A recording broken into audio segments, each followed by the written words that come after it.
8장으로 가면은요, 첫 단어가 그러므로입니다. 그러므로. 이 그러므로는 어쩌면 로마서 1장서부터 7장 전체를 다 근거로 하는 것 같아요. 로마서 1장에서 3장까지 우리는 구원이 왜 필요한지, 그리고 구원을 어떻게 받는지에 대해서 살펴보았고, 그리고 5장에서는 그 구원의 결과가 얼마나 우리에게 큰 유익을 주는지도 살펴보았고, 그런데 로마서 6장, 7장에서 구원받은 이후의 죄의 문제는 우리가 죄에 대하여 죽었다라는 문제로 해결이 됐고, 그 다음에 7장에서는 율법, 죄를 더 이상 안 짓게 되었으니까 그러면 이제 내가 하나님을 위해서 열심히 하나님을 섬겨야 되는데, 하나님을 기쁘시게 해야 되는데, 막상 해보니까 반대로 선을 행하고자 하는 나에게 악이 있다는 사실을 알고 원인이 뭔가 봤더니 율법을 지킬 수 있는 힘이 없기 때문에, 그래서 주님께서는 율법에서 나를 건져내셔서 율법에 대해 죽었구나. 그래서 우리는 6장은 죄에 대해서 죽었다. 그렇죠? 7장은 율법에 대해서 죽었다. 그래서 우리의 몸은 왜 죽을 수밖에 없냐. 성경에 보니까 우리의 이 몸은 창세기 3장의 타락 이후에는 육신의 죄들의 몸, 다시 말해서 죄의 몸이라는 타이틀이 붙어 있어요. 죄의 몸. 그렇기 때문에 하나님께서는 우리 옛사람을 십자가에 못 박아서 죽이셨다. 그 다음에 우리의 또 몸은 죄의 몸인 동시에 사망의 몸이다. 죄에 대해서는 아주 순종을 잘해서 죄를 잘 짓는 몸이고, 하나님께 대해서는, 즉 다시 말하면 하나님을 향해서는 우리의 몸이 하나도 힘을 쓸 수가 없는 사망의 몸. 그래서 하나님을 기쁘시게 할 수 있는 능력은 제로에 된 에너지가 하나도 없는 그런 상태이기 때문에 단순히 죄만 안 짓는 게 아니라 우리로 하여금 율법으로부터 벗어나서, 율법의 요구를 우리가 다 시행할 수가 없으니까, 그래서 율법으로부터 벗어나게 하신 다음에 이제는 죄와 사망의 법에서 우리를 생명의 성령의 법 안으로 옮기셔서 새로운 법이 적용이 됐다. 그렇죠? 우리도 요즘 보면은 막 세법도 바뀌고 무슨 법이 자꾸 바뀌잖아요. 그 바뀐 법에 적용을 받아야 되는데 뭣도 모르고 옛 법을 적용을 하다가 낭패 보는 경우가 많죠. 아, 이렇게 해서 난 양도세 면제받는 줄 알았는데 알고 보니까 법이 바뀌어가지고 다 양도세를 물어야 되는, 낭패를 당하는 경우도 있고. 그러니까 우리는 이제 죄와 사망의 몸에서 벗어나서 생명의 성령의 법으로 옮겨가서 이제 성령께서 내주하시는, 성령께서 나의 삶을 주관하시고 내가 그 성령을 좇아 살게 되는 것이 구원에 있어서의 최후의 승리다. 자, 그래서 1절서부터 살펴보겠습니다. 그러므로 이제 그리스도 예수님 안에 있는 자들에게는 정죄함이 없나니. 자, 예수님께서 우리를 대신해서 죽으셨으니까, 그래서 우리가 믿음으로 의롭게 됐으니까 우리를 정죄해야 될 법적 근거가 더 이상 없죠. 하나님께서 우리를 법적 최종적인 법적 판단으로 죄가 없다, 무죄, 그래서 정죄함이 없다. 조건은 딱 하나예요. 그리스도 예수 안에 있는 자. 그리스도 안에 있게 되는 방법은 딱 하나죠. 그것은 우리가 원래 아담 안에 있었는데 예수 그리스도를 믿는 순간 성령께서 우리를 그리스도의 몸 안으로, 고린도전서 12장 13절, 그리스도의 몸 안으로 성령께서 침례를 통해서 침례를 주셔서 우리가 그리스도의 몸 안으로 들어갔어요. 그래서 그때부터 우리는 그리스도 안에 있게 되었어요. 그러니까 그리스도 안이란 말은 구원받았다는 말이겠죠. 왜? 예수님 믿기 전에는 우리는 아담 안에 있었으니까. 그래서 아담 안에 있던 자가 그리스도 안으로 옮겨왔다는 얘기는, 다시 말하면 예수님을 믿고 구원받은 사람에게는 결코 정죄함이 없다. 그래서 구원의 영원한 보장을 로마서 끝부분에 8장 31절서부터 39절에 이르기까지 아주 강하게 구원은 영원히 보장된다는 것을 이렇게 써놨죠. 자, 그러므로 이제 그리스도 예수님 안에 있는 자들에게는 정죄함이 없나니, 그 다음에 그들은 육신을 따라 걷지 아니하고 성령을 따라 걷느니라. 이 위대한 구절이 모든 성서들에 다 빠져 있어요. 모든 개혁성경을 포함해서 NIV를 포함해서 모든 성서들에도 다 빠져 있어요. 그랬더니 이유는 이거예요. 4절에 한번 나와 있는 거를 혹시 필사하다가 중첩해서 한 번 더 쓴 거 아니냐? 왜 1절에 있던 게 4절에 똑같은 게 또 나오냐? 그건 하나님의 뜻이죠. 우리가 마음대로 그렇게 생각할 수 있나요? 4절 보세요. 이것은 육신을 따라 걷지 아니하고 성령을 따라 걷는 우리 안에서 율법의 의가 성취되게 하려 함이니라. 그러면 똑같은 얘기가 써 있는데 필사하던 사람들이 성경을 필사 이렇게 베껴 쓰던 사람들이 실수로 한 번 더 썼다. 이런 우리가 볼 때는 망발 같은 말을 하는 사람들이 있어요. 그리고 그렇기 때문에 1절에 있는 거는 없애자. 그리고 성경을 없앴어요. 두 번째 이유는 뭐냐? 그거는 이제 말도 안 되는 얘기고, 두 번째 핑계는 요거를 조건으로 해석을 하는 거예요. 조건. 그러니까 무슨 조건이냐? 즉 육신을 따라 걷지 아니하고 성령을 따라 걷는 사람들에게는 정죄함이 없다. 이렇게 되면 예수 그리스도를 믿고 구원받은 사람들 중에서 아직 영적으로 성숙하지 못해서 성령을 조차 살지 아니하고 육신을 따라조차 사는 육신적인 그리스도인들이 엄청 많잖아요. 엄청 많은 정도가 아니라 뭐 한 8대2, 9대1 정도가 대부분이 다 아직은 성숙이 안 돼 있잖아요. 그러니까 그렇다면 정죄가 있다는 소리냐? 그러니까 육신을 따라 살지 못하고 성령을 따라 살지 못하고 육신을 따라 사는 그리스도인들에게는 정죄가 있다는 소리냐? 아니지. 구원은 영원한 보장인데, 그러니까 이 구절이 있으면은 우리 왜 구원의 영원한 보장의 교리가 없어진다. 이렇게 생각을 해가지고 또 이 구절을 없애는데 동의하는 사람이 있어요. 문제는 동의하고 안 하고가 중요한 게 아니라 하나님께서 이 구절을 여기에다 써놓으셨는데 무슨 권리로 인간이 하나님의 말씀을 제멋대로 지우느냐. 써있는 그대로 놓고 하나님 이게 무슨 뜻입니까? 조건이 될 수는 없죠. 당연히. 왜? 조건이 되면 지금 현재 다시 구원받지 못하고 정죄받을 사람이 그렇게 많단 말이에요. 구원받은 사람이? 아니잖아요. 왜? 육신으로 아직도 살고 있는 그리스도인들이 많으니까. 영적으로 어린 사람이. 그렇다면 이것은 무슨 뜻인가? 조건이 아니라, 조건은 뭐냐? 하나예요. 그리스도 예수 안에 있는 것. 구원받은 것. 그러면 정죄함이 없어. 그렇죠? 그러면 뒤에 나와 있는 건 조건이 아니고 뭐냐면 이건 진술이라 그래요. 진술. 자, 하나님께서 원하시는 바는 뭐냐? 구원받은 사람, 즉 그리스도 예수 안에 있는 사람들은 정죄함이 없으니까 이제 자유롭게 성령을, 즉 육신을 조차 살지 아니하고 성령을 조차 산다. 그런데 이렇게 못 살고 있는 사람들도 있지만 이것이 정상적인 삶이다. 이 얘기를 지금 설명하고 있는 거예요. 이해가 되시겠죠? 무슨 말인지? 자, 2절. 왜 그게 가능하냐? 그리스도 예수님 안에 있는 생명의 성령의 법이 죄와 사망의 법에서 나를 해방시켰기 때문이라. 6장 7장에서 우리 봤잖아요. 그렇죠? 죄에 대해서 죽고 율법에 대해서 죽어서 이제 우리는 온전히 죄와 사망으로부터 벗어나서 그 법이 적용이 안 되고 이제는 생명의 성령의 법이 우리를 지배하기 때문에 새로운 법의 적용을 받으니까 당연히 이제 새로운 삶을 살아야지. 자, 내가 미국에 갔는데, 미국이 아니라 영국에 갔는데, 영국에 갔더니 우리는 지금 운전할 때 보면 우측 통행을 하잖아요. 좌측 통행을 하나? 어디냐? 그러니까 우리는 예를 들면 운전대가 지금 자동차 있으면 왼쪽에 있죠? 근데 영국에 가면 자동차가 다 운전대가 영국하고 일본 같은 데는 다 우측에 있어요. 차가 방향이 바뀌어. 이쪽으로 가야 돼. 이게 오가는 방향이 바뀐단 말이에요. 그럼 나는 영국에 갔으니까 영국 법을 따라야 될 거 아니에요. 무슨 말이 이해가 되시죠? 근데 한국 법으로 따르면은 따를 수도 있지. 그러나 그 사람은 그거 잘못하는 거지. 자, 하나님의 왕국으로 넘어왔어. 그러면은 성령의 지배를 받아. 그러면 생명의 성령의 법에 따라 살면 좋아. 그런데 그렇게 안 사는 사람도 있어. 아직 그 법을 잘 익숙하지가 않아서. 무슨 말 아시겠죠? 자, 그러나 그것이 이제 정상적인 삶이다. 자, 그래서 3절. 율법이 육신으로 말미암아 연약하여 능히 하지 못하는 것. 율법은 우리를 구원할 수 없고 우리를 의롭게 할 수가 없어요. 왜? 우리 육신이 연약해서 그 율법의 요구를 다 응하지를 못해. 자, 구약으로 치면 613가지의 율법이 주어져 있어요. 유대인들에게. 그런데 그거를 평생 동안 단 한 개도 어기지 않냐고 완전하게 다 지키면 율법이 완성되는 거야. 율법은 자기의 뜻, 목적을 다 달성한 거야.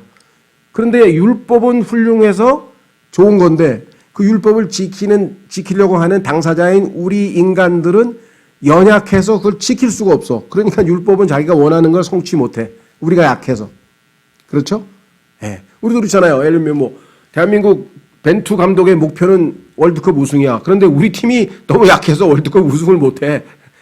만난 뭐 16강 뭐 몇 강에서 떨어져 버린단 말이에요. 무슨 말인지 아시겠죠? 그런 것처럼. 자, 그런데 하나님으로 어떻게 하시느냐 여기 써 있어요. 율법이 못하는 것을 하나님은 이렇게 하셨어요.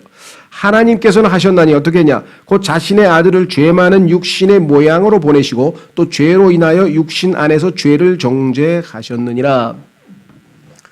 자, 육신과 죄 문제를 처리해야 우리가 하나님께서 율법이 원하는 요구대로 의로운 삶을 살 수가 있죠. 그렇죠? 그래서 이 율법과 소위 말하면 육신과 죄라고 하는 이 두 가지를 하나님께서 어떻게 처리했나 여기 써 있네요. 자, 우선 자신의 아들을 죄 많은 육신의 모양으로 보내시고, 자, 여기서 중요한 단어는 우리가 요한복음 1장 14절 같은 경우에는 하나님께서 육신을 입고 이 땅에 찾아오셨죠. 그죠? 예. 디모데 전서에도 나오고. 그런데 여기서는 육신이라고 안 하고 육신의 모양이라고 했다. 이게 굉장히 이 로마서 3장 4절에서 우리가 주목해야 될 건데요. 왜냐? 예수님은 이 마리아와 요셉이라고 하는 이 두 사람의 인간과 똑같은 방식으로 부부관계에 의해서 태어난 분이 아니셔요. 만약에 그렇게 태어났다면 예수님은 우리하고 똑같은 육신이고, 그러한 육신은 죄가 거기에 거하고 있죠. 죄성이 거기에 유전되고 있고. 그런데 예수님은 그게 아니라 요셉의 죄성은 전혀 예수님께는 없어요. 왜? 예수님은 성령에 의해서 잉태되었기 때문에 아담 안에 있던 죄성이 전혀 예수님에게 없습니다. 그래서 처음에 아담이 죄를 짓기 전, 죄가 아담의 몸 안에, 육체 안에 들어오기 전의 상태로 예수님은 태어났어요. 그 대신 예수님은 아담처럼 죄를 짓지 아니하였기 때문에 죄와 상관없이 항상 죄를 승리하고 사셨죠. 자, 그래서 육신의 모양은 육신인데, 그렇죠. 모양은 육신인데 실제 그 안에는 죄가 들어있지 않는다는 의미에서 육신의 모양으로 보내시고, 또 죄를 인하여 육신 안에서 죄를 정죄하셨느니라. 그런데 예수 그리스도 위에 이 땅에 있는 모든 인간들의 죄를 예수님이 대신 짊어지시고 그 죄로 인해서 예수님을 정죄하셨다. 그렇죠? 자, 그래서 죄 많은 육신의 모양으로 보내시고 죄로 인하여 육신 안에서 죄를 정죄하셨느니라. 그러니까 하나님은 육신과 죄를, 아들을 육신의 모양으로 보내서 죽게 하심으로써, 심판하심으로써 이 죄와 사망에 대한 심판을 정리하시고 깨끗이 끝내셨다. 그래서 이제 우리는 죄와 사망의 법으로부터 완전히 벗어나서 성령의 법을 따르는 삶을 살게 되었다. 4절, 이것은 왜 이렇게 하나님이 하셨느냐? 육신을 따라 걷지 아니하고 성령을 따라 걷는 우리 안에서. 자, 이거는 조건문이네요. 왜? 구원받은 모든 그리스도인들 안에서 율법의 의가 성취되게 하려 하심이라. 자, 율법이 요구하는 모든 것 이상으로 예수님은 하셨죠. 예수님은 율법이 요구하는 613가지를 다 지키신 것은 물론이고, 율법은 예를 들면 이에는 이, 눈에는 눈.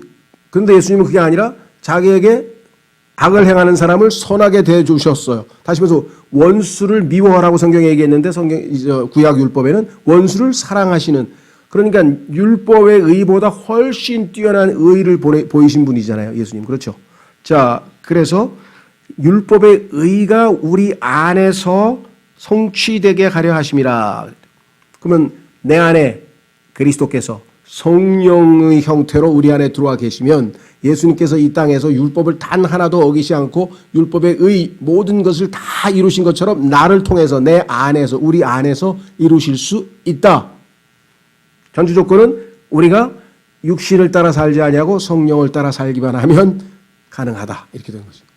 근데 문제는 이제 우리가 육신적인 삶을 여전히 살고 있는 경우, 자, 하루에 24시간으로 치면 예를 들면 한 80%는 내가 성령을 쫓아 살지 않고 한 육신을 쫓아 살았다. 그러면 한 20%만 성령님께서 나를 통해서 여기처럼 얘기한 것처럼 율법의 의를 이루시겠죠.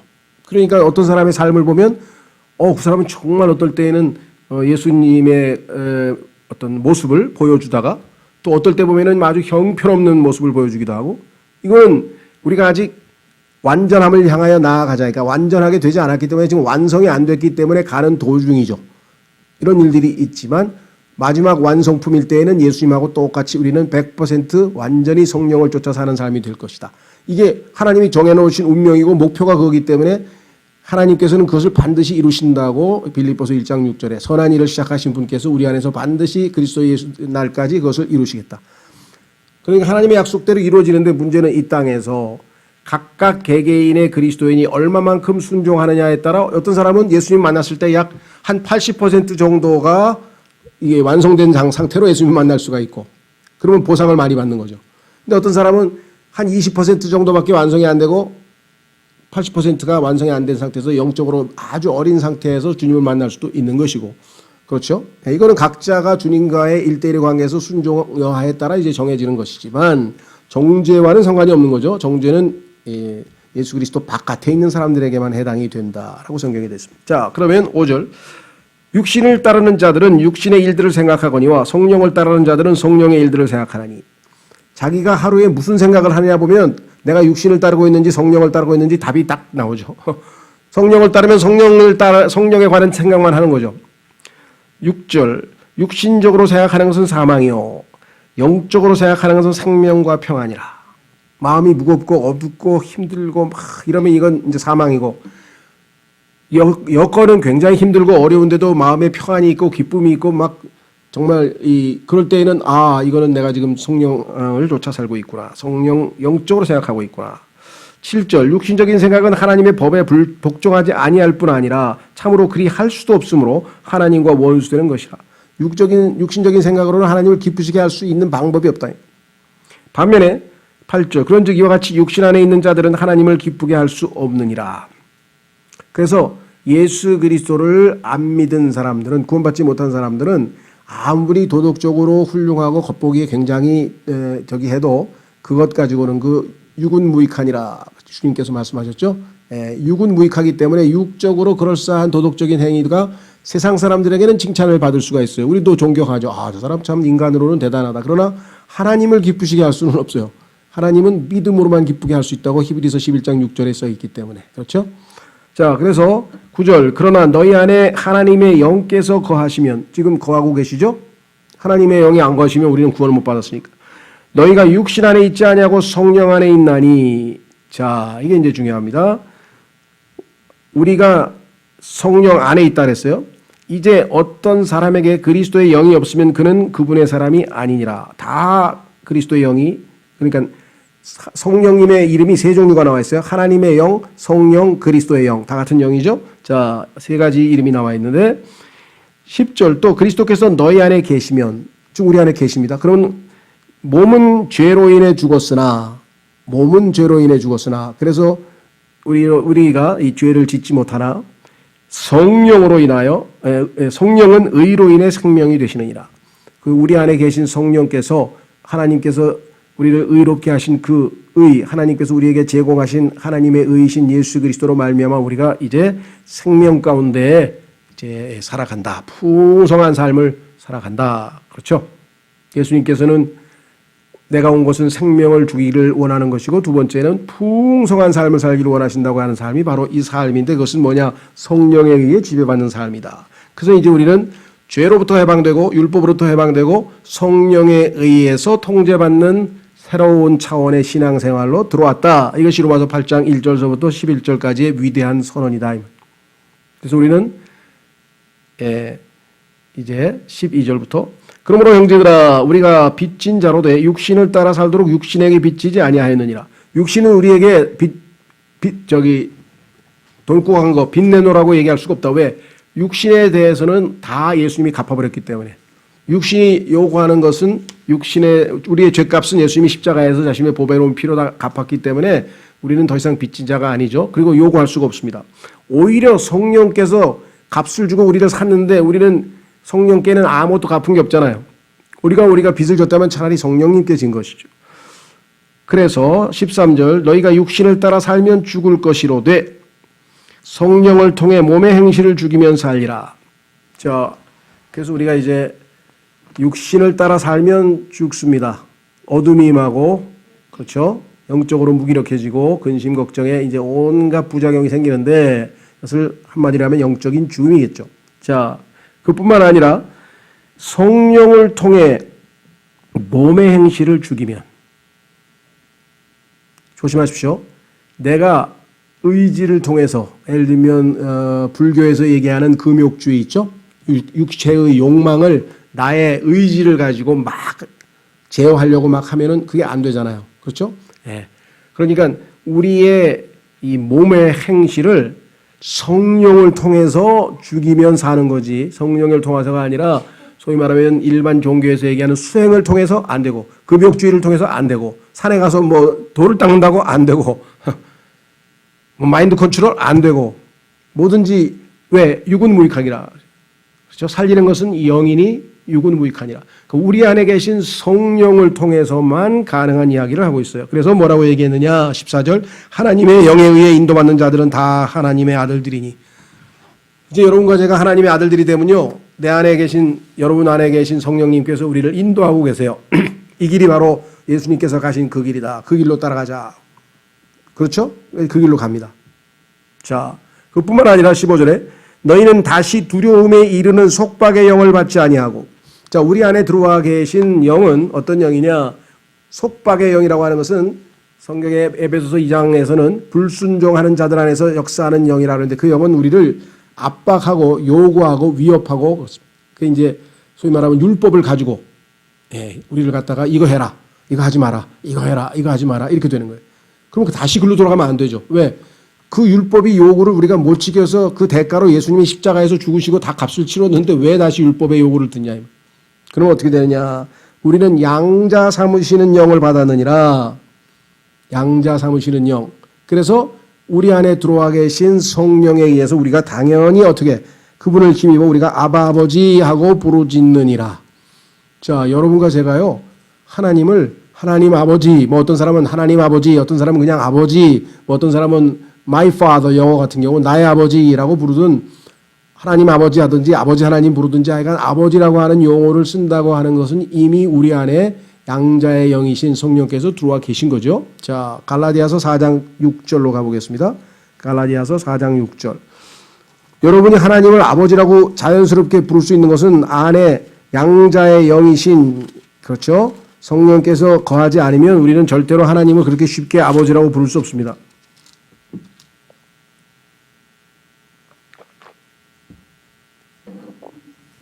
그러니까 세상에 있는 사람들은 하나님을 보이지 아니하는 하나님을 자연스럽게 아버지라고 못 부르고 교황을 보고 교황 성하 파더 아버지, 교황을 보고 아버지라고 부르고 신부님을 보고 아버지라고 부르고 그다음에 이만희를 보고 아버지라고 부르고 그렇죠.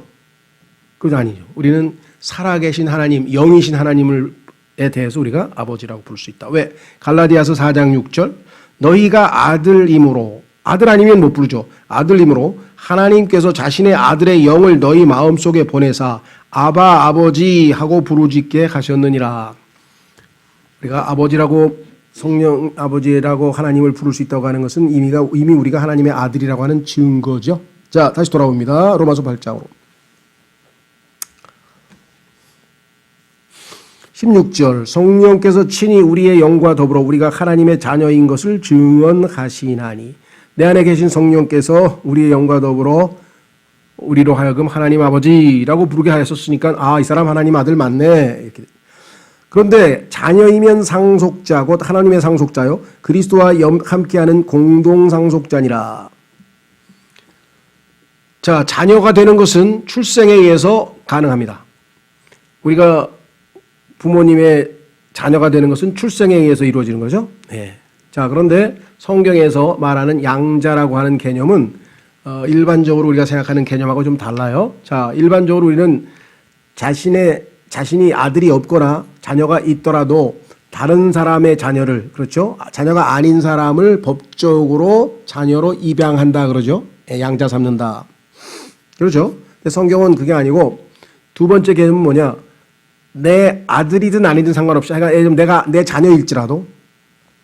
자녀일지라도 양자로 삼는다는 얘기는 법적인 상속권을 주겠다는 거예요. 무슨 말이겠어요? 예를 들면 우리 조선시대에 보면은 왕자들이 여럿 있잖아요. 근데 그 사람들이 다 왕이 되는 게 아니죠. 그 중에 한 사람만 딱 뽑아서 어떻게 해요? 세자로 삶아서 너는 왕위 상속권을 주는 거죠.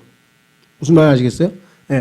그런 것처럼 하나님께서도 우리가 출생에 의해서 예수님을 믿으면 영적인 출생, 거듭남에 의해서 하나님의 자녀가 됩니다. 그러나 그 자녀라고 해서 다 양자는 아니에요. 그래서 여기 나와 있는 것처럼 두 번째는 성령께서 여기 어떻게 하는가? 우리를 이제 하나님의 이 상속자로, 자 17절에 자녀이면 상속자고 하나님의 상속자요 그리스도와 함께하는 공동 상속자니라. 그러니까 우리는 단순히 출생에 의한 아들의 신분을 얻었을 뿐만 아니라 예수 그리스도와 함께 온 우주 만물을 통치하는 왕을 예수님의 왕 중의 왕이신 예수님을 섬기는 왕이라고 하는 엄청난 지위를 누리게 되는 거죠. 여기 나와 있죠. 공동상속자. 그러니 이 엄청난 축복이 지금 우리에게 놓여 있잖아요. 앞으로. 그래서 어떻게 해요? 우리가 그분과 함께 고난당하면 이것은 우리가 함께 영광도 받으려 함이니라. 그래서 이 땅에서 너희가 지금 많은 고난을 당하는구나. 물론 우리가 예를 들면 저기 뭐 중동 지역에 있다든가 아니면 저기 인도라든가 뭐 이런 타종교 지역에서 정말 많은 핍박과 고난을 당하는 사람만큼은 고난을 그렇게 많이 당하지는 않지만, 그렇죠? 고난의 그 정도의 차이는 있겠지만 이 땅에 태어난 모든 인간은 다 고난을 당하죠. 그렇죠? 욥기 5장 7절에 보면은 뭐라고 했습니까? 인간은 고생하려고 태어난다.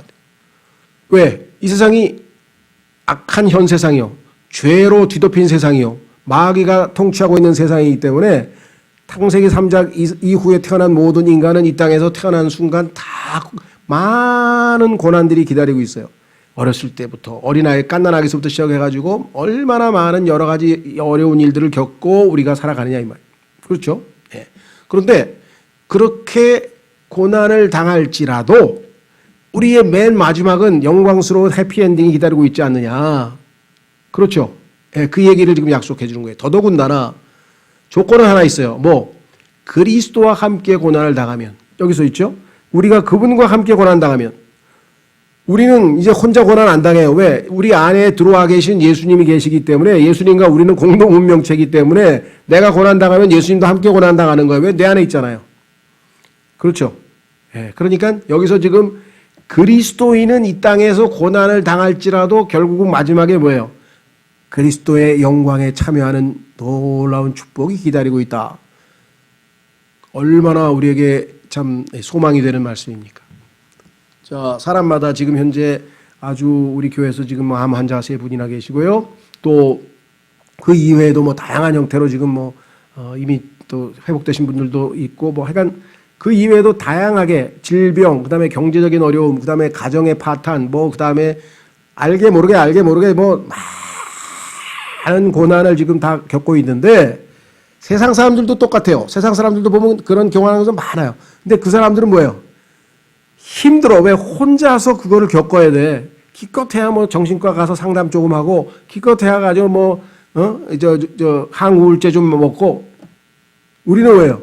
하나님과 함께, 예수님과 함께 고난을 당하면서 주님에게 우리의 마음을 다 토로하고 주님의 위로를 얻고, 모든 위로 가운데 우리를 건지시는 분들과 함께, 우리의 구출자와 함께 모든 상황에서 구출받으면서 지금 가고 있단 말이에요.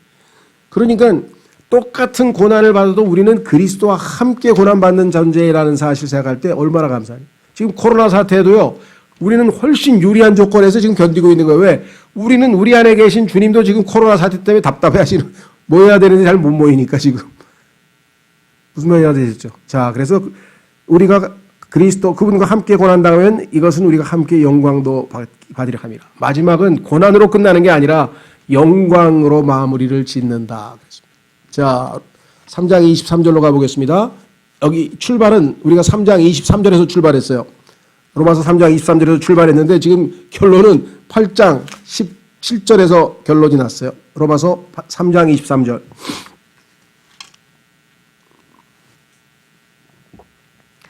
로마서 3장 23절 뭐라 그랬습니까? 모든 사람이 죄를 지어 하나님의 영광에 이르지 못하더니. 하나님은 거룩하시고 의로우신 분이기 때문에 죄를 지은 사람은, 죄인은 하나님 앞에 나아갈 수가 없습니다. 그렇죠? 그냥 죽어요. 다 성경에 보니까 다 죄를 지은 사람 하나님 앞에 하나님을 봤다가는 다 죽습니다. 그만큼 거룩하시고 의로우신 분이신데, 예수 그리스도로 말미암아 죄가 해결이 되고 사망이 해결이 되고 결국은 우리는 마지막 비록 이 세상에서는 이 육체를 입고, 왜? 육체를 입은 사람 다 고난을 당하잖아요. 그렇죠? 어렸을 때 뭐 아무리 건강해도 다 나중에 나이 들면은 뭐 여기 쑤시고 저기 쑤시고 뭐 위궤양 생기고 다 해가지고 다 아프다 이 말이에요. 그러니까 육체적으로 고통스러워, 인간관계도 힘들어, 직장생활도 힘들어, 뭐 다 어려움이 있지만 마지막 순간에 뭐예요? 영광도 받는다. 왜? 그리스도께서 그 모든 고난을 이기시고 최후에 뭐예요? 셋째 하늘에 가서 영광을 받으셨잖아요. 그 예수님과 우리의 공동 운명체이기 때문에 우리에게도 영광이 기다리고 있으니 이게 구원의 완성이 아니고 뭐냐. 자, 그런데 마지막은 그런데 그럼 그 과정을 좀 설명해 보자. 그 과정은 뭐냐? 18절.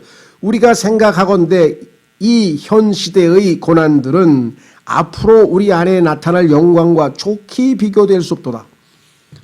지금 눈앞에 보이는 고난이 엄청 많은 것 같지만 그거하고 앞으로 받을 영광하고 비교를 해보니까 이건 비교가 안 돼. 비교가 안 돼. 그죠? 뭐라고 비교해야 되나요? 그냥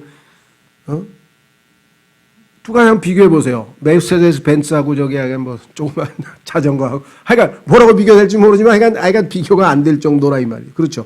성경에 보니까 이것도 고린도 후서에도 나오잖아요. 영광은 엄청나게 무겁고 고난은 엄청나게 가볍기 때문에 그거 무거운 짐 같지만 아니야. 영광을 생각하면 이거 너무 가벼운 거니까 잘 지고 건너가 인내할 수 있다고 지금 우리를 격려하잖아요.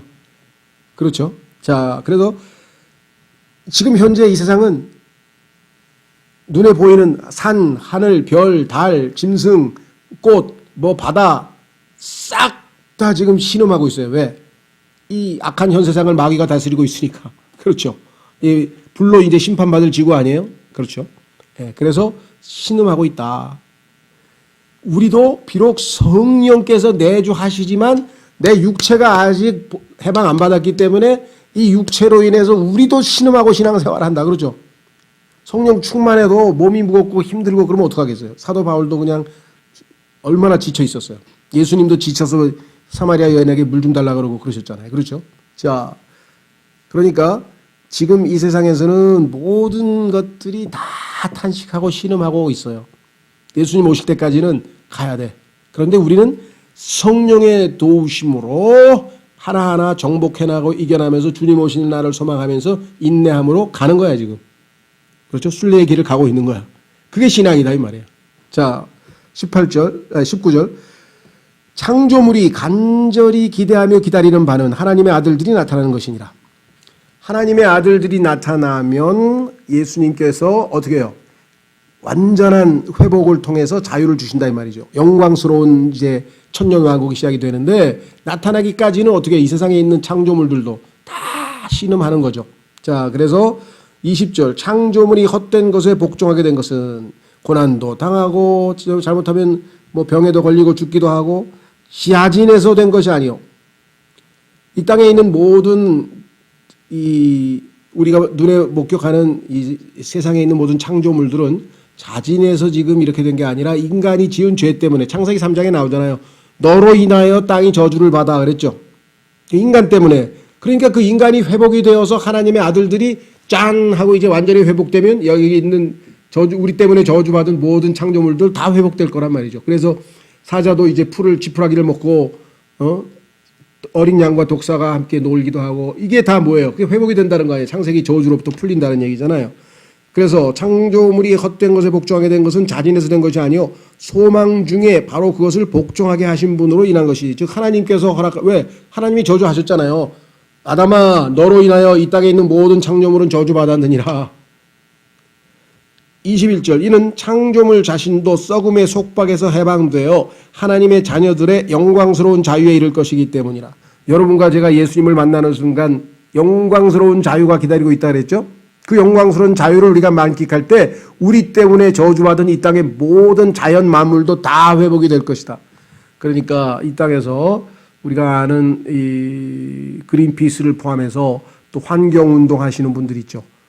환경운동 하시는 분들이 있고 그다음에 생태계를 어떻게 뭐 해보려고 하는 그거 참 고상한 분들이에요. 그렇잖아요. 이 땅을 우리가 가능하면 덜 썩 더럽히고 어떻게든지 잘 보존하자. 그거 좋은 뜻이에요.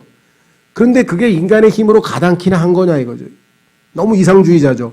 그러니까 열심히 조금이라도 늦추기 위해서 하는 건 좋아요. 우리도 거기 동참하고 그렇잖아요. 가능하면 플라스틱 덜 쓰고 예를 들면 뭐 이 종이컵 일회용 종이컵 덜 쓰고 그다음에 뭐 그런 것 우리도 다 참여하고 좋은 뜻으로 합니다. 다만 그러나 이 땅은 이미 저주받아서 이미 불로 심판하기로 정해져 있잖아요. 그러니까 인간의 힘으로는 안 된다 이게. 그래서 여기서 뭐라 그랬느냐? 하나님의 자녀들의 자유에 하나님의 자녀가 예수 그리스도와 함께 영광을 받는 순간 이 땅에 있는 모든 자연 만물도 회복이 된다. 자, 그러면 그때까지는 뭘 해야 되느냐? 참고 기다린다. 그 참고 기다리는 방법을 뭐라 하느냐? 신음한다 그래서 신음. 우리도 그렇죠. 아프면 어떻게 해요? 끙끙 앓는다 그러죠. 끙끙 앓는데 지금 끙끙 앓는 소리가 온 지구를 덮고 있어요. 코로나 때문에 끙끙 앓는 사람만 있는 게 아니라 지금 굶어 죽을 판에 지금 막 저 경제 실업해가지고 끙끙 앓는 사람서부터 시작해가지고 막 자 22절 온 창조 세계가 지금까지 함께 신음하며 하늘도 신음하고 땅도 신음하고 빙하도 신음하고 그렇죠. 꽃도 신음하고 다 시들어버리고 그 다음에 짐승들도 신음하고 고통 중에 산고를 치르는 줄을 우리가 아나니 다 고통스러워하고 힘들어하고 있습니다. 요즘에 보니까 뭐 개도 왜 이렇게 뭐 암에 걸린 개도 있고 뭐 무슨 다리가 부러진 개 뭐 이상한 병들이 많은가 보더라고요. 이 짐승들한테도. 또 환경 호르몬 때문에요. 생식불능이 된 그런 것들이 또 엄청나게 많아가지고 막 생선도 막 이상하게 뭐랄까 괴물같이 이상하게 생긴 생선이 있죠. 머리가 없는 생선이 나온다든가 뭐 이런 일들이 지금 있는데 자 이게 다 그 얘기입니다. 자 그래서 고통 중에 상고를 치르는 줄을 우리가 아나니 이 땅은 지금 점점 다 망가져가고 있습니다. 그런데 그러한 자연 만물뿐이냐 그들뿐 아니라 23절 우리 자신 곧 성령의 첫 열매를 소유한 우리까지도 성령의 첫 열매이신 성령께서 우리 안에 내주하고 계신 그리스도인들마저도 속으로 신음하며 양자 삼으심 즉 우리 몸의 구속을 기다림은 자 우리가 하나님의 상속 권리를 받게 되는 양자 삼으심은 언제 일어나느냐 우리의 썩을 몸이 썩지 아니하는 영광스러운 몸으로 바뀔 때 일어나는데 그때까지 우리도 뭐예요? 신음하면서 우리도 같이 살고 있는 거예요. 이 땅에서. 그렇죠. 예. 그러니까 죄를 안 짓고 싶은데도 잘못하면 죄를 지어서 하나님 주여 신음하고 아파서 신음하고 그 다음에 하나님께서는 원수도 사랑하라 그랬는데 형제도 미워해서 미움 때문에 또 하고 막 신음하고 하얀 여기저기서 탄식 소리가 울려 퍼지고 있죠. 자 그래서 24절 우리가 소망으로 구원을 받았기 때문이라 몸의 구속은 곧 오실 예수님이 이루어 주실 소망이야. 그러나 보이는 소망은 소망이 아니니 아직은 눈에 안 보여. 그래서 어떻게 해요? 어짜여 사람이 보는 것을 여전히 바라리요. 눈에 보이는 거는 바랄 필요가 없지 이미 이루어졌으니까. 안 보이는 우리의 몸의 구속 마지막 주님의 약속을 기다리고 있어요. 25절 그러나 우리가 보지 못하는 것을 우리가 바라면 그 몸의 구속을 우리가 바라고 있다면 인내로 그것을 기다리느니라. 그래서 성경에 보니까 뭐라 그랬어요? 인내하는 자는 행복하나니 이 약속을 믿고 인내하면 행복한 사람이 되는 거예요. 자 야고보서로 갑니다. 인내를 못하고 그냥 괴로워하고 막 그러면 행복이 없죠.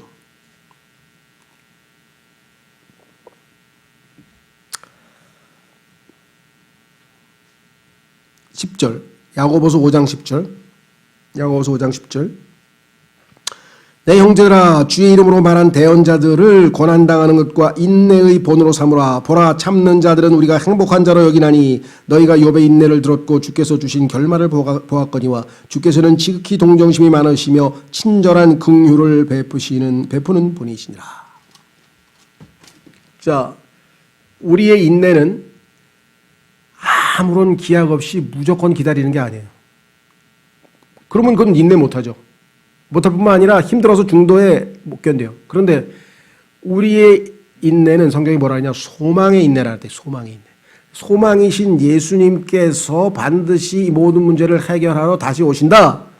그래서 우리를 영광 가운데로 인도하신다. 라는 확실한 100% 이루어지는 소망이기 때문에 우리는 인내할 수 있는 거죠. 성령의 도우심을 받아서. 그렇죠? 생각해 보세요. 세상 사람들은 희망, 소망이라고 했을 때 세상 사람들의 소망은 probability, 가능성이지 100%가 아니에요. 그죠? 예를 들면 정말 코로나 사태가 그냥 6월 달 전에는 좀 완전히 종식됐으면 좋겠어. I wish. 옆에 있던 사람이 I hope so. 나도 그랬으면 좋겠어. 소망해, 소망. 근데 그 소망이 100% 확실한 건가요? 아니에요. 그런데 예수 그리스도 영광의 소망, 우리 안에 계신 그리스도, 영광의 소망이신 그리스도께서 내가 속히 오리라. 그래 오실 거야, 안 오실 거예요? 그분은 100% 오신단 말이에요. 그러니까 이 소망은 100% 오시는 소망이고, 그렇기 때문에 우리의 소망은, 인내는 가능하다. 왜? 소망의 인내니까. 완전히 이루어질 수 있는 확고한 바탕 위에 세워진 인내이기 때문에 가능하다. 그래서 그 인내를 실천하는 사람이 왜? 행복하다. 자, 그래서 다시 돌아옵니다. 26절. 로마서 8장 26절. 문제는 어디에 있느냐? 인내를 할 때 우리가 육체를 가지고 있기 때문에 연약하다 이 말이에요. 그렇죠? 참다가 우리가 연약해서 못 참을 때가 있어요. 그럴 때 우리를 도우시는 분이 계신다. 여기서 있죠? 26절. 이와 같이 성령께서도 우리의 연약함을 도우시나니. 얼마나 감사해요. 그러니까 혼자서 신앙생활을 하는 게 아니라 옆에 계신 그렇죠. 위로자께서 도와주신다 이 말이에요. 어떻게 도와주시냐 여기 써 있네요. 우리가 마땅히 기도할 바를 알지 못하나 하나님께 기도해서 하나님의 도우심을 받아야 되는데 기도를 제대로 할 줄 몰라. 그래서 어떻게 하느냐? 성령께서 말로 할 수 없는 신음으로 친히 우리를 위해 중보하시느니라. 여러분들 내가 기도할 때 다 성령님께서 듣고 다 그거 정리해서 다 수정해서 하나님 앞에 올라가는 거예요. 다 중보하고 계신 거예요 지금. 예? 자, 여기서 말할 수 없는 신음이라 그랬어요. 뭐 이상하게 뭐 랄라또또 라라라라 막 이상한 소리 하고 그걸 성령의 기도라고 하는 사람이 있는데 그건 성령의 기도가 아니죠. 왜? 성령이 우리를 도우실 때는 말로 할 수 없다 그랬대요. 여기 써 있잖아요. 말로 할 수 없다고. 말로 표현되면 그건 이미 가짜예요. 자, 마음을 살피시는 분께서 우리 아버지 하나님 아버지께서 성령의 생각이 무엇인지 아시나니 이는 그분께서 하나님의 뜻대로 성도들을 위해 중보하시기 때문이니라. 성령님께서 내가 기도를 한 10개 했어. 쫙 해서 한 10가지를 하고 그 다음에 했더니 가만히 보니까 2개 빼고는 다 잘못됐어. 기도 하나님 뜻하고는 잘못된 기도를 했어. 욕심을 따라 구해서. 그건 다 걸러내고 하나님 뜻에 합당한 것만 일단 하나님 앞에 상달이 된다. 이 말이죠. 여기 써 있잖아요. 얼마나 감사합니까? 마음을 살피시는 분께서 성령의 생각이 하나님 앞에 우리가 막 중언부언하고 막 어중이 떠중이 막 속된 말로 그냥 그런 말도 안 되는 기도를 했는데 그걸 다 듣고 계세요. 하나님께서. 성령께서 다 걸러내신다고 써있죠. 여기 마음을 살피시는 분께서 성령의 생각이 무엇이냐 아시나니 이는 그분께서 하나님의 뜻대로 성도들을 위해 공부하시기 때문이냐. 우리가 알거니와 자 이게 중요합니다. 이제 영적으로 이걸 알고 있어야 돼요. 이거 모르면 안 됩니다. 뭘 알아야 되느냐. 하나님을 사랑하는 자들 곧 그분의 목적에 따라 부르심을 받은 자들에게는 자 구원받고 하나님의 자녀가 된 사람들은 어떻게 되는가. 모든 것이 합력하여 선을 이루느니라. 나에게 일어나는 좋은 일, 나쁜 일, 굳은 일, 뭐 좋은 신나는 일, 괴로운 일, 즐거운 일, 뭔지는 모르지만 하여간 이 땅에서 나에게 일어나는 모든 일은 한 가지 선을 이루는 데 쓰여. 최종 목적이 뭐냐? 29절에 써 있네요. 그분께서는 자신이 미리 아신 자들 또한 예정하사 자신의 아들의 형상과 같은 모습이 되게 하셨나니. 여러분과 제가 예수님과 같은 형상이 되도록 모든 우리의 주어진 삶의 여건을 총합해서 합력해서 최종적인 선을 이룬다.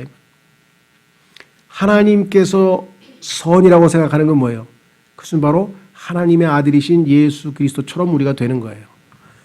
이 온 우주에 하나님을 기쁘시게 하는 딱 한 분이 계셨어요. 그게 뭐 예수 그리스도죠.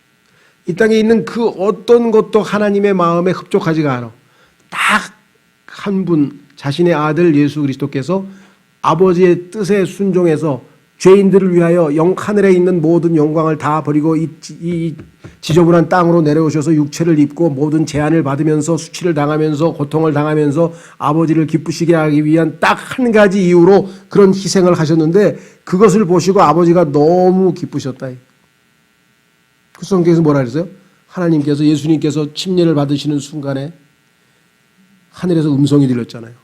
하늘에서 육성으로 다른 사람들은 천둥으로 알아들었는데 예수님은 알아들었어요. 보라 이는 내 사랑하는 아들이요 내가 그를 매우 기뻐하노라. 17장에 마태복음 17장에 가면 또 나와요. 3장에 한번 나오고 17장에 가면 이번에는 예수님께서 십자가를 앞에 두고 이제 변형상으로 올라가셨는데 그때 다시 또 하늘에서 음성이 들렸죠. 보라 이는 내 사랑하는 아들이요 내가 그를 매우 기뻐하노라. 그 다음에 하나 덧붙였어요. 뭐 너희는 그의 말을 들으라. 하나님께서요. 너희가 내 아들처럼 나를 기쁘게 하기 위해서 너희를 창조했는데 너희가 죄를 짓고 나를 아주 괴롭게 하고 슬프게 하고 말도 안 듣고 그렇게 나를 속을 상하게 했는데 딱 내 아들이 너희를 대신해서 죽고 다시 한번 너희에게 기회를 주었는데 이제 딱 한 가지뿐이다. 이게 너희가 나를 기쁘게 할 수 있는 조건은 뭐예요? 내 아들의 말을 들으라. 너희는 그의 말을 들으라. 그거를 요한복음 10장에서 한마디 더 하셨어요. 이 우주에서 6,000년 동안 하늘에서 하나님께서 육성으로 하신 말씀이 몇 개 안 돼요. 그 중에 제일 중요한 게 뭐예요? 십자가를 지러 가려고 하는 저 침례받고 이제 내 뜻에 순종하기 위해서 이 땅에 공생애를 시작하는 내 아들, 그는 내 아들이다. 내가 매우 기뻐한다. 3년이 다 지나서 이제 십자가를 바로 눈앞에 두고 바로 그 순간에 내가 매우 기뻐한다. 이 땅에 있는 모든 인간들이여 한 가지만 하거라. 그의 말을 들어라. Hear ye him. 너희는 그의 말을 들어라. 이렇게 단순한 메시지예요, 이게. 신앙생활은 이렇게 단순한 거예요. 예수 그리스도의 말씀대로 따라가는 거예요. 자, 그래서 이제 29절. 그분께서는 자신의 미리 아신 자들을 만세전에 다 알고 계시죠, 우리를? 예정했어요. 다 뭘로 예정했느냐? 예수님 자신의 아들이 되도록, 자신의 아들의 형상이 되도록 다 예정해놨어. 그러면 예정설이라고 하는 것은 누구에게 해당이 돼요? 예수님을 믿는 사람에게만 해당이 되는 거예요. 예수님을 믿지도 않은 사람에게는 예정된 게 없어. 그런데 칼빈이라고 하는 사람과 그에 동조하는 칼빈주의에서 뭐라고 했느냐? 이 땅에 태어난 모든 인간들은 지옥 갈 사람, 하늘나라 갈 사람이 미리 다 예정돼 있대. 이런 말은 성경에 전혀 없어요. 그건 칼빈주의가 만들어낸 철학적 예정론이에요. 여기에 말려 들어가서 수없이 많은 사람들이 성경에서 벗어나가지고 빗나가서 인생을 다 망친 거예요. 성경에서 말씀하시는 예정론은 예수 그리스도를 믿고 구원받은 사람, 그 사람들은 다 예수님처럼 되도록 예정돼 있어. 다 예수님처럼 하나님을 기쁘시게 하는 자로 다 변화되도록 예정돼 있다 이 말이에요. 이해가 되세요? 그 말이 얼마나 우리에게 소망이 됩니까? 지금은 얼마나 신앙생활이 때로는 힘들어요. 근데 그때 가면 내가 마음대로 생각하고 마음대로 행동해도 다 하나님만 기쁘시게 하는 자로 나는 바뀌어 있어. 예수님처럼. 예수님은 항상 하나님을 기쁘시게 했기 때문에 혼자 두지 않으셨다고 요한복음 8장 29절에 말씀하셨잖아요. 얼마나 감사해요. 내가 하고 싶은 대로 했는데 항상 하나님을 기쁘시게 하는 그러한 놀라운 성품으로, 그러한 예수님의 모양으로 내가 아들의 형상으로 바뀌어져 있다. 자, 그래서 29절. 그분께서는 자신이 미리 하신 자들을 또한 예정하사 자신의 아들의 형상과 같은 모습이 되게 하셨나니 이제 이것은 그분이 많은 형제들 가운데서 처음 난 자가 되게 하려 하시며, 많은 형제들, 여러분과 저 같은 사람들하고 똑같이 그분이 첫 번째야. 그러면 우리 다 그분처럼 될 거야. 이게 하나님의 약속이야. 30절. 뿐만 아니라 그분께서는 자신이 예정하신 그들을 또한 부르시고, 자, 여러분 예수님께서 수고하고 무거운 짐진 자들아 다 내게로 오라 해서 불러가지고 예수님한테 갔잖아요. 그래서 예수님 믿었죠. 부르시고 자신이 부르신 자들을 또한 의롭다 하시고, 예수님을 믿었더니 믿음으로 의롭다고 해주시고, 그 다음에 자신이 의롭다 하신 그들을 또한 영화롭게 하셨느니라. 여기서 이제 많은 분들이 영화롭게 하는 거는 미래 일인데, 예수님이 오셔야 될 일인데, 맞죠? 우리 편에서 보면 그래요. 그러나 하나님 편에서 보면은 이미 과거, 현재, 미래가 없어. 다 이루어진, 이미 다 완성된 거예요. 그래서 히브리서에 보면은 우리를 이미 완전하게 하셨다 그랬어요. 그런데 다시 또 완전하게 되라. 우리 편에서 보면 과정이 아직 진행 과정이야. 하나님 편에서 보면 이미 다 완성이 된 거야. 무슨 말이 되겠어요? 하나님은 과거, 현재, 미래가 없이 항상 I am, 나는 항상 있으신 분이죠. 자, 그래서 히브리서에는 이게 굉장히 자연스러워요. 왜냐하면 히브리서는 시제가 없기 때문에. 자, 어쨌거나 우리는 18절서부터 30절까지 해서 놀라운 하나님의 약속을 이제 확인한 거예요. 그렇죠? 자, 그래서 이제 우리는 31절서부터 이제 39절까지는 구원의 영원한 보장에 대한 확실한, 자, 결론은 이미 났어요. 30절. 영화롭게 됐어요, 우리가. 그리고 그게 운명이야. 그러면 이 땅에서는 이제 확고한 약속을 붙들고 살아야 됩니다. 어떤 약속이냐? 31절. 그런즉 이 일들에 대하여 우리가 무슨 말을 하리요? 지금 이 일들에 대해서 무슨 말 할까? 만일 하나님께서 우리를 위하시면 누가 우리를 대적하리요? 하나님께서 우리를 이렇게 위하고 계신데 누가 감히 대적하겠느냐? 자신의 아들을 아끼지 아니하시고 우리 모두를 위해 그분을 내주신 분께서 어찌 그 아들과 함께 또한 모든 것을 우리에게 값없이 주지 아니하시겠느냐? 아들도 내어주신 분이 아들 말고 시시한 걸 왜 안 주시겠냐 이거죠. 그렇죠? 33절. 누가 하나님께서 선택하신 자들을 무슨 일로 고소하리요? 하나님께서 예수 그리스도를 선택했습니다. 성경에 보니까 택하심 받은 분이 예수님이라고 이사야서 42장 1절에 써 있습니다. 그런데 예수님을 믿었더니 우리가 예수님 안으로 들어갔어요. 그래서 우리도 하나님의 택하신 자가 됐어요. 그러면 하나님이 택하신 자를 누가 뭐라 그래요? 하나님이 뽑았는데. 여러분 과거에 그런 거 기억나세요? 얼마 전에 무슨 황영조 선수라고 유명한 축구 선수가 있죠. 그 선수를 그 감독이 무슨 감독인지 모르겠는데 이름은 하여간 우리나라 그 올림픽 대표 감독인가가 뽑았어요. 그런데 그 선수가 실력이 모자란데 감독하고 친하기 때문에 뽑았다고 막 또 언론에서 뭐라 그랬어요. 근데 실질적으로 시합에 나가가지고 제일 골을 많이 넣어가지고 우리나라 우승의 원동력이 됐었잖아요. 그렇죠. 예. 여기 보면은 하나님께서 택하신 자를 누가 수군수군 될지 모르겠지만 하나님께서는 요동치 아니하신다. 자, 의롭다 하시는 분은 하나님이시니 자신의 아들을 믿었기 때문에 의롭다고 선언하신 분이 하나님이시니 누가 정죄하리요? 하나님이 최종 재판관인데 최후의 판사인데 누가 뭐라 그래요? 죽으신 분은 그리스도시요. 그리스도가 우리를 대신해서 죽으셨습니다. 참으로 다시 일어나신 분도 그리스도시니 그분이 죄값을 다 갚았기 때문에 부활하셨습니다. 그분께서는 바로 하나님의 오른편에 계시며 하나님의 오른편에 계십니다. 또한 우리를 위해 중보하시느니라. 그래서 우리를 위해서 하나님 사이에 중재합니다. 저 사람이 지은 죄는 다 내가 죄값을 갚았습니다. 아버님, 저 사람은 죄가 없습니다. 그럼 지금도 예수 그리스도께서 하나님의 보좌 우편에서 우리를 위하여 변호하고 계시는 변호자라고 요한일서 2장에 말씀하셨다면 그 누가 우리를 위해서 정죄하리요 고소하리요 누구겠어요? 마귀죠. 마귀는 그냥 쉴 새 없이 가서 해봐야 예수님하고 붙어요. 마귀는 고소하는 자의 걸 검사라 그러죠. 세상에서는 고소해요. 그럼 예수님은 변호사가 돼서 변호를 해요. 근데 항상 예수님이 이겨요. 왜? 예수님이 우리를 대신해서 십자가에서 죽으셨기 때문에 너는 네가 요구하는 사항은 다 이미 다 이루어졌어. 이 사람은 무죄야. 자, 35절 누가 우리를 그리스도의 사랑에서 떼어놓으리요. 자, 없다 이거죠. 답은 없다 이거죠. 여기 나와 있네요. 환난이나 곤경이나 핍박이나 기근이나 벌거벗음이나 위험이나 칼이랴. 이렇게 어마어마한 걸 우리는 별로 당한 게 없는 것 같은데 바울은 이거 다 자기가 체험한 거예요. 지금 바울은 자기 생애에서 일어났던 일을 열거하고 있는 거예요. 이걸 다 체험했는데도 불구하고 그리스도의 사랑에서 떨어져 나간 적이 없어. 분리될 수가 없어. 하나이기 때문에. 이것은 기록된 바 우리가 종일토록 주를 위해 죽임을 당하며 도살당할 양같이 여겼나이다 함과 같으니라. 바울은 얼마나 예수님과 같이 도살당할 양처럼 그렇게 여기서 끌려다니고 박해받고 저기서 가서 두들겨 맞고 또 감옥에도 갇히고 그런데도 바울은 뭐예요? 끄떡 없었죠? 왜? 여기 나와 있죠. 37절 아니라 이 모든 것 가운데서 우리는 우리를 사랑하신 그분을 통해 정복자들보다 더 나은 자들이니라. 이 모든 것을 다 정복하고도 남아. 왜? 예수님께서 다 정복하고 승리하셨기 때문에 정복하시고 승리하신 예수님께서 이 땅에서 33년 반 동안 모든 것을 다 겪으신 예수님께서 우리 안에 거하시기 때문에 이 모든 것을 우리는 다 정복하고도 남는다. 그러니 인내로 계속해서 신앙생활을 하라 이거죠.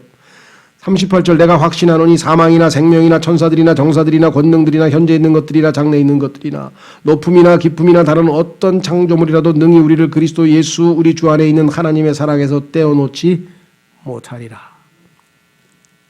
그렇기 때문에 구원을 잃어버릴까 봐 걱정하는 사람은 정말 그건 믿음이 없는 사람이에요. 그렇잖아요? 이렇게 확실하게 약속을 해놨는데 그걸 의심하고 혹시 하나님이 날 버리시는 거 아닌가? 왜? 내가 너무나 많이 죄를 짓기 때문에 그 죄값은 이미 다 갚으셨다는데 왜 갚죠? 그렇잖아요. 마귀의 그 교묘한 거기에 속삭임에 들어가면 안 됩니다. 그렇죠? 그리스도 예수 안에 있는 자에게는 결코 정죄함이 없다는 위대한 선언을 하면서 이제 우리를 진정한 생명과 진정한 자유함을 누리는 신앙생활을 할 수 있도록 해주기 위해서 그래서 이렇게 로마서 8장이라고 하는 위대한 구원의 결론을 내리셨다.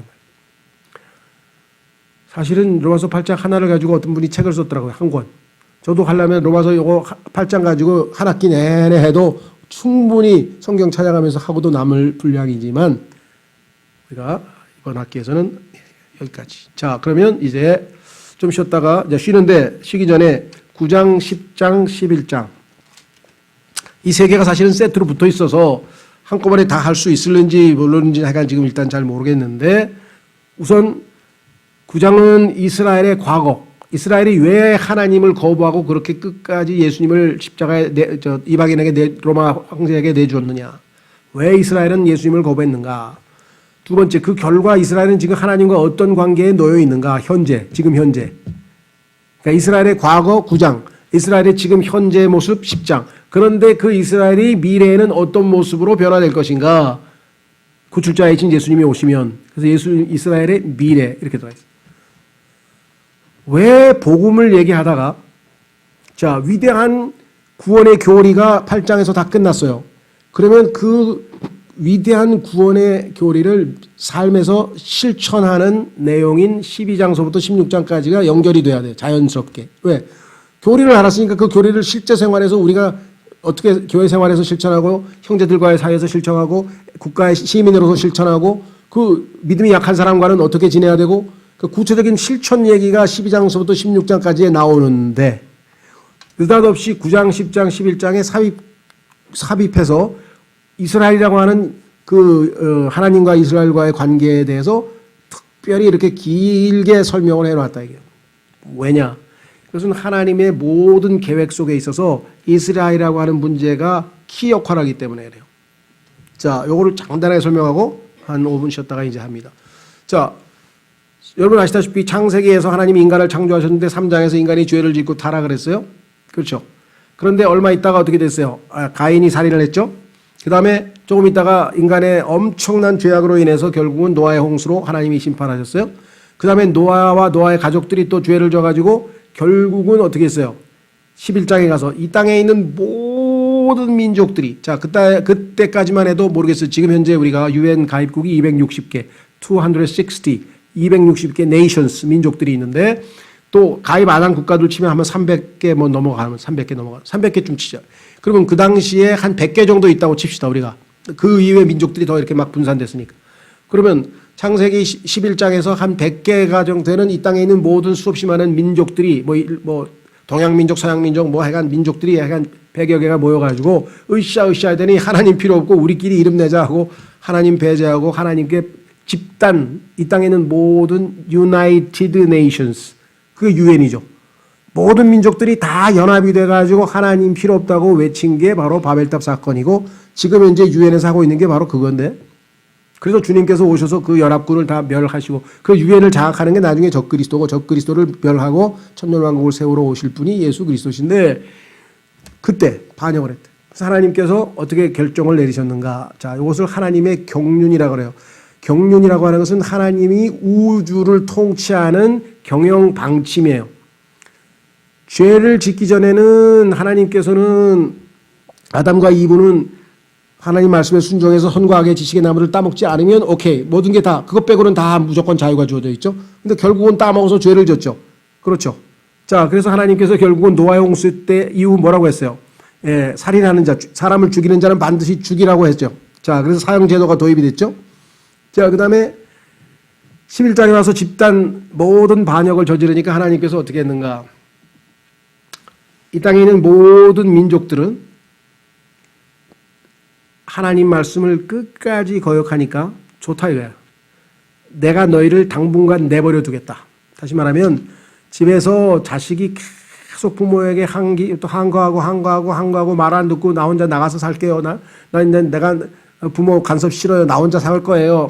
그래서 나중에 하도 빗나가서 막다가 부모님이 그래 네 하고 싶은 대로 해라.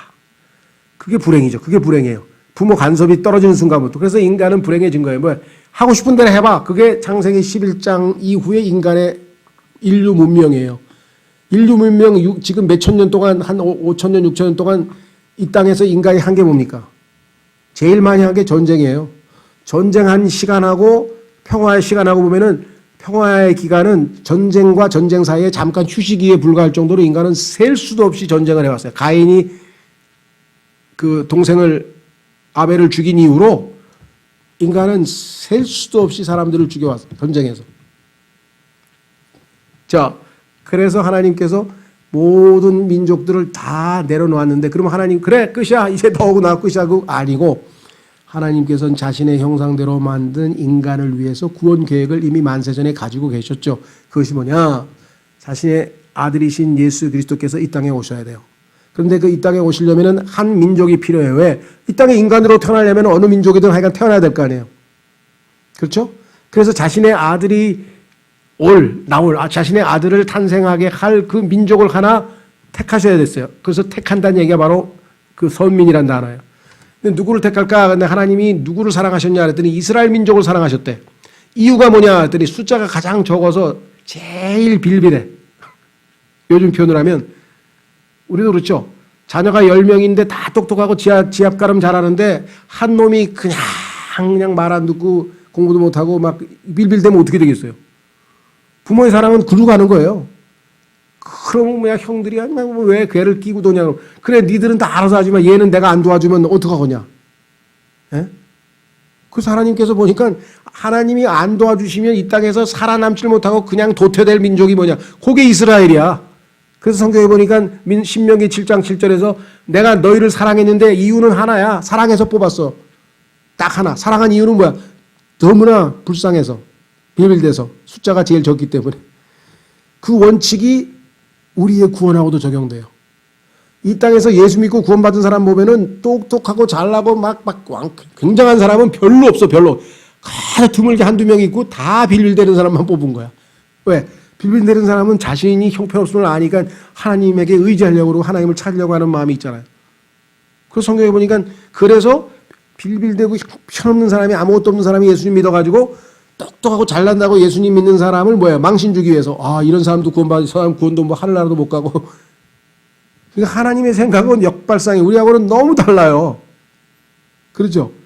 그러니까 이스라엘 백성들이 그거를 알아야 되는데 우리가 너무 별 볼 일 없고 빌빌대서 뽑았구나 그래야 되는데 우리는 뽑힌 민족이야. 너희는 다 개들이야. 난 하면서 막 폼을 잡고 그냥 막 교만하고 막.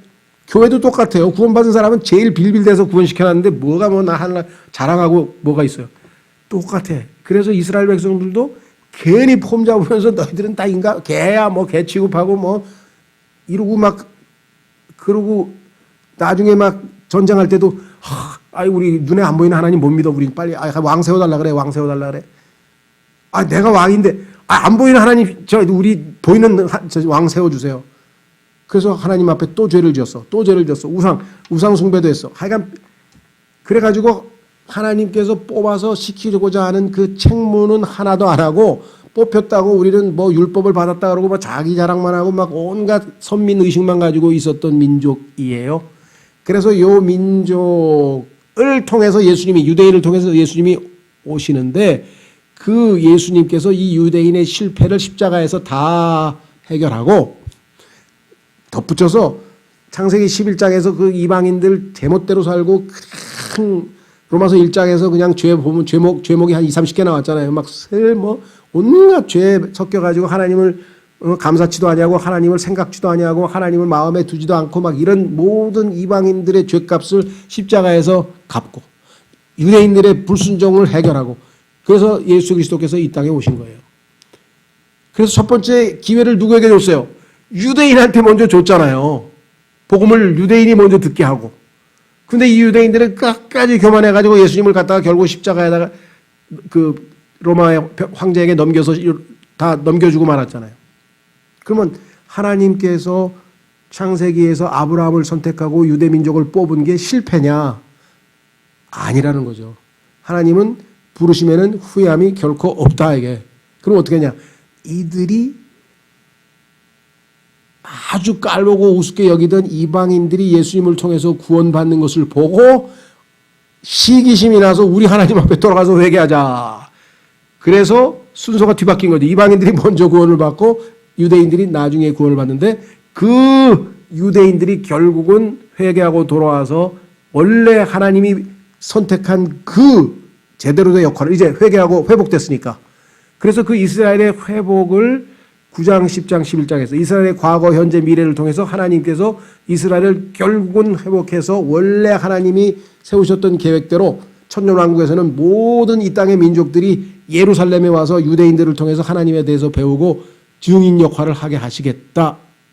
이 계획은 성취될 것이다. 하나님은 한 번 세우신 계획을 절대로 철회하시지 않는다. 이걸 가르쳐주는 게 9장, 10장, 11장이에요. 그러니까 우리는 정말 하나님의 마스터키 아주 결정적으로 이스라엘도 실패, 하나님이 처음에 그 이스라엘 뽑은 게 실패가 아니었구나. 우리는 여태까지 그냥 이스라엘 하도 형편없이 구니까 실패인 줄 알았는데 알고 보니까 나중에 이들마저도 변화시켜서 다 회개시켜서 예수 그리스도의 백성으로 삼으신다. 그래서 예수 그리스도가 왕, 다윗이 왕자 역할을 하면서 이스라엘을 통치하는 통치자가 천년왕국에서 된다 이 말이. 이해가 되시죠? 그래서 그 이스라엘의 과거, 현재, 미래에 대한 설명을 아마 이제 쉬었다가 압축해서 뭐 1시간 조금 넘게 할 테니까 집중해서 잘 들으시면 좋겠어요. 자, 15분까지 쉬겠습니다.